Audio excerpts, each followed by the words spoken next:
Hello friends, myself Dr. Rajiv Gupta.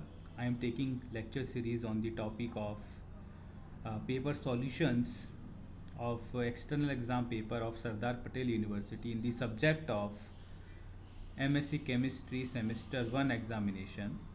This is the 2018 regular paper of Organic Chemistry first, which has subject code PS01 CCHE22. Some questions we have already discussed in this paper, and we have come to this question. That was a long question. Attempt the following as suggested. In this first question, assign configurational symbol to the following molecules. Here total 2 molecules are given. One molecules we have already solved, which is a polyspiro compound, that has chiral axis, so it has configuration R. Now the second molecule is a paracyclophane. In this paracyclophane, a bromine substituent is attached to directly this benzene ring. So this molecule becomes chiral due to absence of plane of symmetry, or we can say this molecule contains a chiral plane. Okay तो इस molecule में chiral plane present है, क्योंकि हमने एक substitution कर दिया है बेंजीन रिंग पर, तो ये मॉलिक्यूल जो ए चिरल था वो अब चिरल हो गया है। अब इस मॉलिक्यूल के लिए हमको आर या एस कॉन्फ़िगरेशन असाइनमेंट करना है, तो यहाँ पर हम चिरल प्लेन के लिए जो रूल अप्लाई करते हैं वही रूल अप्लाई करेंगे। तो यहाँ पर सबसे पहले हमको नंबरिंग देखना है, तो नंबरिंग हम स्टार्ट करेंगे जो पायलट एटम के जस्ट नियर बाय एटम होगा, जो CH2 ग्रुप है, this is pilot atom. Okay, ये हमारा पायलट एटम है। इस पायलट एटम से जस्ट पास वाला जो CH2 मिथिलीन ग्रुप है, या हम कार्बन एटम कह सकते हैं, वो कार्बन एटम इस चिरल प्लेन के प्लेन में प्रेजेंट है। तो इस पायलट एटम के यहाँ से हम नंबरिंग स्टार्ट करेंगे, that is 1 number, 2 number and 3 number, और फिर चिरलिटी रूल अप्लाई करेंगे 1 to 2 एंड 2 to 3 दिस। और हमको पता है अगर हम इस तरह से एक आर्क ड्रॉ करते हैं और उसकी डायरेक्शन अगर क्लॉकवाइज आती है तो हम R असाइनमेंट देते हैं, और अगर एंटी क्लॉकवाइज डायरेक्शन आती है तो S असाइनमेंट करते हैं। लेकिन हमको ये जो ऑब्ज़र्व करना है वो पायलट एटम की तरफ से ऑब्ज़र्व करना है। अगर पायलट एटम की तरफ आकर अगर हम देखें इस आर्क को, तो इस आर्क की जो डायरेक्शन है वो एक्चुअल में हमको हमको एंटी क्लॉकवाइज दिखाई देगी। इसका मीनिंग क्या है कि यहाँ पर हम एक एक्स्ट्रा रूल अप्लाई कर सकते हैं कि अगर पायलट एटम डाउन साइड में है, नीचे की तरफ है, और जो आर्क है वो हमारा ऊपर की साइड है, और अगर उसकी डायरेक्शन क्लॉकवाइज आ रही है, मतलब आर कॉन्फ़िगरेशन होना चाहिए, तो हम आंसर को रिवर्स कर देंगे। मतलब एक्चुअल में ये जो चिरल प्लेन है इसका कॉन्फ़िगरेशन एस आएगा। या एक दूसरा तरीका हम क्या अप्लाई कर सकते हैं कि थोड़ा इसको इजी करने के लिए, कि यहाँ पर आप इस मॉलिक्यूल को 180 डिग्री रोटेट कर दूसरी तरह से शो कर दें। तो यानी कि ये तो हमने 180 डिग्री रोटेट करने पर ये तो दूसरा मॉलिक्यूल ड्रॉ किया है वो एक्चुअल में इसके जैसा ही है, सेम ही, उसमें कोई फ़र्क नहीं आएगा। अब क्या होगा, जो पायलट एटम है नीचे था वो ऊपर चला जाएगा, और जो ऊपर हमारा ये जो पोर्शन था सब्स्टिट्यूशन वाला वो यहाँ नीचे आ जाएगा। अब नंबरिंग हम कहाँ से करेंगे, जो पायलट एटम के जस्ट पास वाला जो एटम है जो कि इस पूरे के पूरे प्लेन में प्रेजेंट है, उस तरफ से 1 2 एंड 3, और 1 से 2 एंड 2 से 3 हम इस तरह से आर्क ड्रॉ करेंगे। अब देखिए, अगर आप पायलट एटम की तरफ से ऑब्जर्व करेंगे, ऊपर की तरफ से हम देखेंगे अगर यहाँ पर, तो इस आर्क की जो डायरेक्शन है वो आपको एंटी क्लॉकवाइज दिखाई देगी। तो डायरेक्टली हम यहाँ आंसर क्या कर देंगे, S. Okay, means this molecule is a chiral molecule because of presence of chiral plane, and this chiral plane has configurational symbol S. Okay, now next question, answer the following. Draw Fisher projection for all possible stereoisomers of 3-bromo-2-butanol and label them by RS notations. Convert 2s3r isomer to Newman projection via सॉहर्स projection. तो actual में इस question के अंदर, जो कि एक long question है, इस क्वेश्चन के अंदर दो स्मॉल क्वेश्चंस इन्वॉल्व हैं। सबसे पहले हमको 3-bromo-2-butanol के सभी पॉसिबल स्टीरियो आइसोमर्स के फिशर प्रोजेक्शंस ड्रॉ करने हैं। यानी फिशर प्रोजेक्शंस फॉर्म में उनको यहाँ पर ड्रॉ करना है, और ड्रॉ करने के बाद में जो उनके अंदर किरेल सेंटर प्रेजेंट हैं, उन किरेल सेंटर्स का RS नोटेशंस देना है। ओके, किरेल सेंटर का कॉन्फ़िगरेशन R है या S है, उनका नोटेशन हमको बताना है। और दूसरे क्वेश्चन में हमको 2s3r आइसोमर, जो इसका आइसोमर है 3-bromo-2-butanol का जो 2s3r आइसोमर है, उसका हमको सॉहर्स प्रोजेक्शन ड्रॉ करना है वाया न्यूमान्स प्रोजेक्शन। यानी पहले न्यूमान्स प्रोजेक्शन उसका बनाना है, उसके बाद में उसको सॉहर्स प्रोजेक्शन में कन्वर्ट करना है। हमको पता है कि टोटल हम 4 तरह के प्रोजेक्शंस देखते हैं: Fischer projection, Newman's projection, sawhorse projection और बेस डैश प्रोजेक्शन। तो हमको इन सभी प्रोजेक्शंस के बारे में जानकारी होनी चाहिए। सबसे पहले हम देखते हैं कि Fischer projection, we know that Fischer projection is a two dimensional representation of a molecule. Okay, ये एक 2-डायमेंशनल रिप्रेजेंटेशन है। तो हम इसमें हॉरिजॉन्टल और वर्टिकल लाइंस ड्रॉ करके उसके ऊपर सभी सब्सटीट्यूएंट्स को दिखाते हैं। तो this is a Fischer projection. तो 3-bromo-2-butanol, 3-bromo-2-butanol मीन्स इसमें आप देखोगे पूरी तरह से दो तरह के सब्सटीट्यूएंट, दो तरह के फंक्शनल ग्रुप प्रेजेंट हैं। One is hydroxyl group and second is bromine group. Okay, तो two different functional groups are present, two different groups are present in this structure. तो सबसे पहले देखिए 3-bromo-2-butanol। ब्यूटेनॉल में ब्यूटा मीन्स 4 कार्बन, 4 कार्बन का straight chain एक हमको पहले ड्रॉ करना है, वर्टिकल लाइन, और उसके ऊपर फिर 2 हॉरिजॉन्टल लाइन ड्रॉ करके हमको ये 2 सब्स्टिट्यूएंट्स हाइड्रोक्सिल और ब्रोमीन यहाँ पर ऐड कर देने हैं। तो दिस वर्टिकल लाइन, एक वर्टिकल लाइन स्केच करेंगे और उसके बाद में 2 हॉरिजॉन्टल लाइंस। वर्टिकल लाइंस में टोटल कार्बन एटम्स 4 आने चाहिए, क्योंकि ब्यूटेनॉल में ब्यूटा में 4 कार्बन होंगे।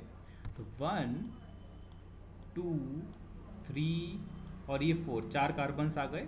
तो टर्मिनल कार्बन एटम्स हैं वो एज अ मिथाइल ग्रुप्स दिखा देंगे हम, और जो सेंटर में दोनों कार्बन एटम्स हैं उसमें एक पर हाइड्रोक्सिल ग्रुप और दूसरे पे ब्रोमीन एटम प्रेजेंट होगा। ओके, तो सबसे पहले हम क्या करेंगे कि दोनों की दोनों ग्रुप्स को हम एक साइड में दिखा देते हैं। तो इनके कॉरस्पॉन्ड जो हाइड्रोजन एटम्स होंगे दोनों, वो एक साइड में आ जाएंगे। तो this is a one type of erythroform, एक टाइप का एरिथ्रोफॉर्म सबसे पहले ड्रॉ कर देंगे, जिसमें ये दोनों की दोनों एक साइड में रखने हैं और ये एक साइड में। तो this is the first Fischer projection. अब ये देखिए यहाँ पर हमको 3-bromo-2-butanol के सभी स्टीरियो आइसोमर्स ड्रॉ करने हैं, जो भी पॉसिबल आइसोमर्स हैं। अब यहाँ पे 3-bromo-2-butanol में हमको स्टीरियो का पता नहीं चल रहा है। स्टीरियो का पता हमको तब चलेगा जब हम इनका RS नोटेशन साथ में बता देंगे। ओके, तो ये सिंपल जो चारों की चारों स्ट्रक्चर यहाँ पे ड्रॉ किए गए हैं, वो चारों की चारों स्ट्रक्चर 3-bromo-2-butanol के ही हैं, उनके अलग अलग स्टीरियो आइसोमर्स के ही हैं, सिर्फ उनका RS कॉन्फ़िगरेशन चेंज होगा। तो फर्स्ट स्ट्रक्चर में आपने ऐसे ड्रॉ किया कि दोनों ग्रुप एक साथ रख दिए, यहाँ पर हाइड्रोजन दोनों एक साथ। उसके बाद में आप क्या कर सकते हैं कि ये जो आइसोमर है, एक पहला आइसोमर ड्रॉ किया है, उसी का ही आप यहाँ पर मिरर इमेज ड्रॉ कर दीजिए। अब मिरर इमेज ड्रॉ हमको कैसे आइडिया लगा कि मिरर इमेज इसका ड्रॉ कर सकते हैं, क्योंकि ये जो मॉलिक्यूल है वो एक किरेल मॉलिक्यूल है, क्योंकि इसमें कोई भी प्लेन ऑफ सिमेट्री या सेंटर ऑफ सिमेट्री प्रेजेंट नहीं है। तो ये एक किरेल मॉलिक्यूल है, और किसी भी किरेल मॉलिक्यूल का मिरर इमेज उसका एनीसोमर होता है। ठीक है, तो इसका मीनिंग क्या हुआ कि ये दोनों की दोनों जो आइसोमर, जो मिरर इमेज आइसोमर हमने ड्रॉ किए हैं, वो आपस में एनीसोमर होंगे या दोनों आपस में स्टीरियो आइसोमर होंगे, जो कि एक तरह से डिफरेंट कंपाउंड्स हैं, एक तरह के हम कह सकते हैं डिफरेंट कंपाउंड्स हैं। तो सीधा सीधा हमने इसका मिरर इमेज ड्रॉ कर दिया। तो मिरर इमेज में क्या होगा, अभी भी ये दोनों एक साइड हैं, लेकिन इस तरफ आ गए और हाइड्रोजन्स जो हैं वो इस तरफ। ओके, अब क्या करना है हमको, तो दूसरा स्ट्रक्चर ड्रॉ करना है, उसमें OH ग्रुप और ब्रोमीन को अपोजिट साइड में, यानी जैसे is a threo form, like threo form, ठीक है ना, अपोजिट साइड में, जिसमें ये सिमिलर ग्रुप्स जो है हाइड्रोजन और हाइड्रोजन अपोजिट साइड में आ गए, that is a threo type configuration. तो ये वाला एक ड्रॉ कर सकते हैं हम, क्योंकि हमको कोई भी जो भी पॉसिबल इसके आइसोमर होंगे वो हमको ड्रॉ करने हैं, ठीक है। ये ड्रॉ करने के बाद में अब हम क्या चेक करेंगे कि ये मॉलिक्यूल किरैल है या नहीं। ऑब्वियसली ये मॉलिक्यूल किरैल है, क्योंकि इसमें भी कोई भी प्लेन ऑफ सिमेट्री नहीं है, ठीक है ना। तो ये भी मॉलिक्यूल किरैल मॉलिक्यूल है, मीन्स इसका जो मिरर इमेज आइसोमर होगा वो इसका एनीसोमर होगा, मीन्स वो एकदम एंटायरली अलग टाइप का आइसोमर होगा, स्टीरियो आइसोमर होगा। तो ये हमने यहाँ पर ड्रॉ कर दिया। अब इसमें इन 4 पॉसिबिलिटी के अलावा और कोई 5वीं पॉसिबिलिटी पॉसिबल नहीं है, ओके। तो टोटल 4 आइसोमर यहाँ पर पॉसिबल होंगे, ओके। अब यहाँ पर ध्यान दीजिए कि ये जो मॉलिक्यूल हैं चारों के चारों, इनके अंदर सभी के अंदर 2-2 किरैल सेंटर हैं, carbon number 2 and carbon number 3, ये दोनों के दोनों कार्बन यहाँ पर किरैल कार्बन है सभी के अंदर, ठीक है। तो दोनों के अंदर 2 किरैल कार्बन है, मीन्स उन दोनों किरैल कार्बन्स के लिए, अब किरैल कार्बन क्या होता है वो आपको अच्छे से पता है कि किरैल कार्बन्स में जो चारों ग्रुप्स हैं, टेट्राहेड्रल कार्बन जो होता है उसमें चारों ग्रुप जब डिफरेंट होते हैं तो वो किरैल कार्बन होता है। अब यहाँ पर किरैल कार्बन्स का हमको RS नोटेशन बताना है, ओके। तो यहाँ पर किरैल सेंटर के RS कॉन्फ़िगरेशन के जो रूल्स हैं, ठीक है ना, CIP काहन इनगोल्ड पिरेलॉग रूल या प्रायोरिटी रूल और दूसरा किरैलिटी रूल, उन दोनों रूल्स को अप्लाई करते हुए हम यहाँ पर RS नोटेशंस दे देंगे,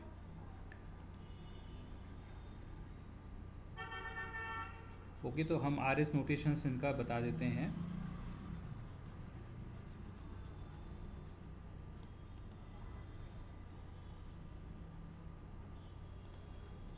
फर्स्ट देखिए, this is first chiral centre, okay. This is second carbon, but second carbon atom but first chiral centre. इसमें आप जब CIP रूल अप्लाई करोगे तो चारों ग्रुप्स कौन कौन से हैं, methyl group, hydrogen atom, hydroxyl group and this CH(Br)CH3 complete group. These are 4 different groups, okay. चारों के चारों डिफरेंट ग्रुप्स हैं। अब इन सभी ग्रुप्स में जो डायरेक्टली अटैच्ड एटम्स हैं, किरैल कार्बन से डायरेक्टली अटैच्ड एटम्स हैं, उनके हम एटॉमिक नंबर चेक करेंगे, ओके। उनका एटॉमिक नंबर यहाँ पर हम चेक करते हैं।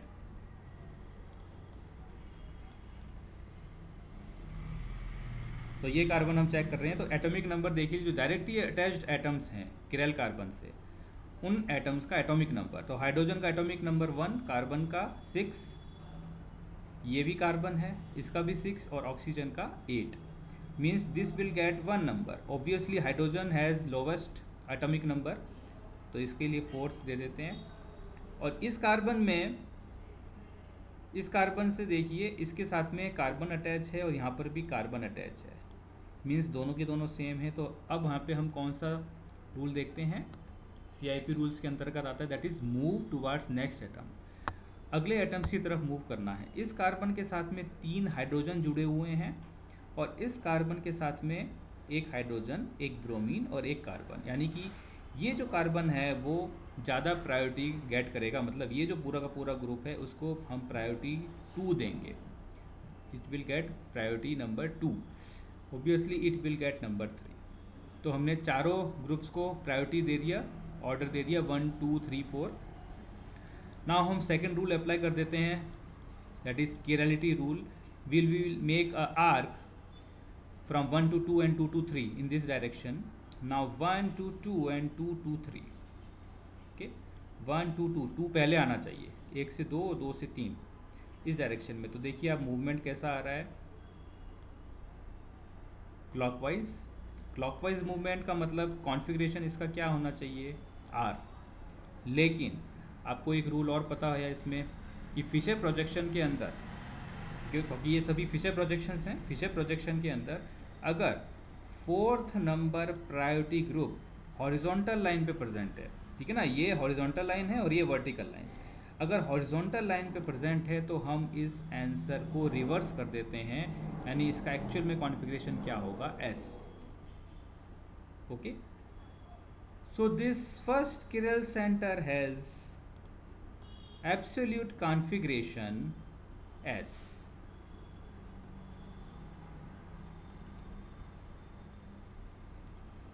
Okay, already it is written, this is S.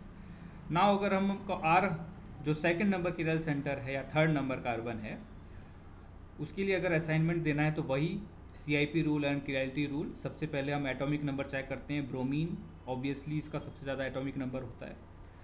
Fourth number hydrogen का आएगा क्योंकि इसका सबसे लोवेस्ट एटॉमिक नंबर होता है।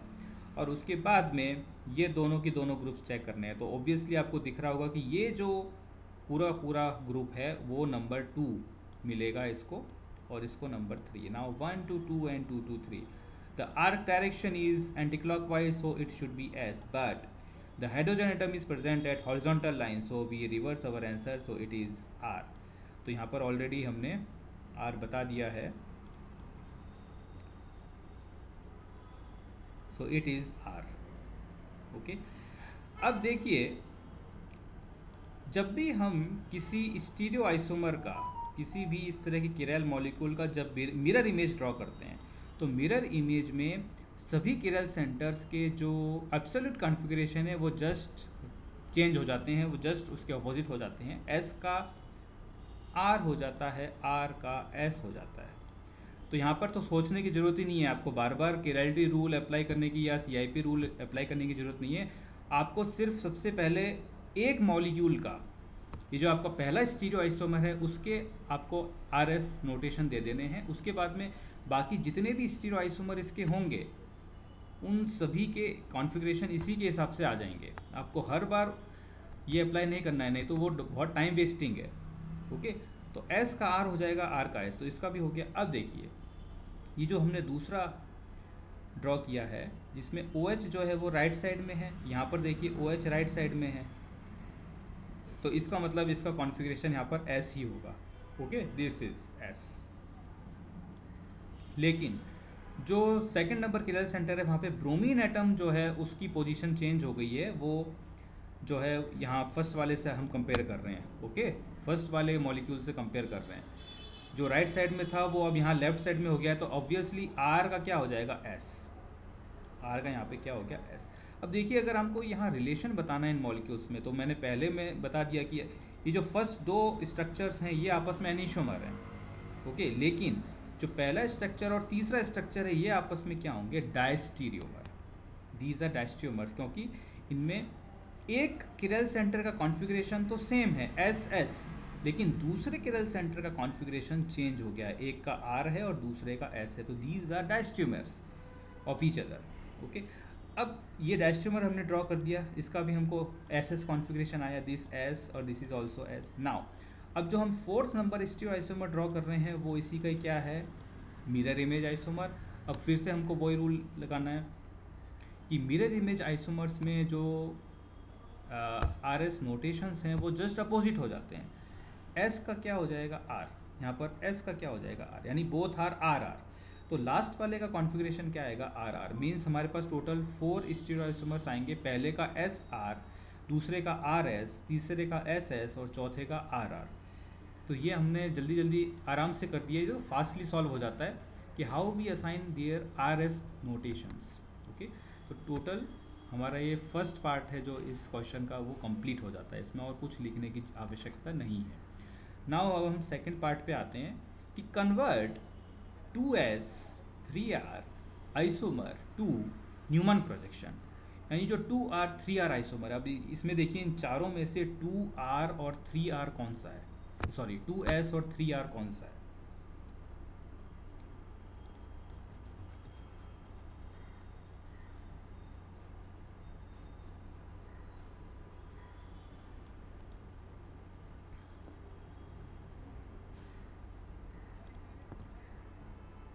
अब यहाँ पे हमको ध्यान रखना है कि नंबरिंग हमने IUPAC के अकॉर्डिंग नंबरिंग हम कहाँ से करेंगे। देखिए यहाँ पर हाइड्रोक्सिल ग्रुप है और ब्रोमीन है, इन दोनों ग्रुप्स में से जो हाइड्रोक्सिल ग्रुप है उसकी प्रायोरिटी ऑर्डर IUPAC के अकॉर्डिंग जो है वो ऊपर आती है।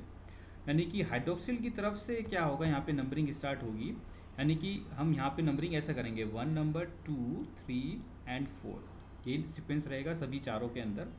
तो हमको ये देखना है 2S और 3R मीन्स दिस 2S और 3, this first molecule, this first structure is 2S okay, 2s and 3r, 2s and 3r, यानी ये जो स्ट्रक्चर दिया गया है, इस स्ट्रक्चर जो कि फिशर प्रोजेक्शन है, इस स्ट्रक्चर को हमको न्यूमान्स प्रोजेक्शन में कन्वर्ट करना है और न्यूमान्स प्रोजेक्शन को फिर आगे सॉहर्स प्रोजेक्शन में कन्वर्ट करना है। अब यहाँ पे ये ध्यान रखिए कि ये जो फिशर प्रोजेक्शन है वो हमको पता है कि Fischer projection are always eclipsed conformation, ठीक है ना। ये जो आर एस की बात की हमने, ये दीज आर कॉन्फिगरेशन, लेकिन अगर हम डायहेड्रल एंगल्स देखते हैं दो एटम्स, दो ग्रुप्स के बीच में, तो वहाँ पर हम फिर कॉन्फॉर्मेशंस की बात करते हैं। तो जनरली जो फिशर प्रोजेक्शंस होते हैं, these are eclipsed conformation, but Newman's और sawhorse projection could be eclipsed और स्टैगर्ड। ओके, लेकिन जो फिशर प्रोजेक्शन है वो हमेशा इक्लिप्स्ड कॉन्फॉर्मेशन होता है। तो आप इक्लिप्स्ड कॉन्फॉर्मेशन को या इक्लिप्स्ड फिशर प्रोजेक्शन को जब आप न्यूमान प्रोजेक्शन में कन्वर्ट करोगे तो वो न्यूमान प्रोजेक्शन भी आपको पहले इक्लिप्स्ड कॉन्फॉर्मेशन ही बनाना है या दिखाना है, आप उसी फॉर्म में उसको दिखा सकते हो। और उस न्यूमान प्रोजेक्शन को जब आप सॉहर्स में कन्वर्ट करोगे तो सॉहर्स को भी आप एक तरह से आप कह सकते हो इक्लिप्स्ड कॉन्फॉर्मेशन फॉर्म में ही दिखाना है। Okay, now conversion of this 2r 3r isomer to Newman. Okay, this is Fischer projection. तो यहाँ पे ध्यान दीजिए, जैसा मैंने बताया कि जो डाउन साइड वाला कार्बन एटम है, this is up side किरल centre, this is down side carbon atom और किरल सेंटर, इसको आपको यहाँ फ्रंट साइड में दिखाना है। ओके, इसको आपको यहाँ पर फ्रंट साइड में शो करना है।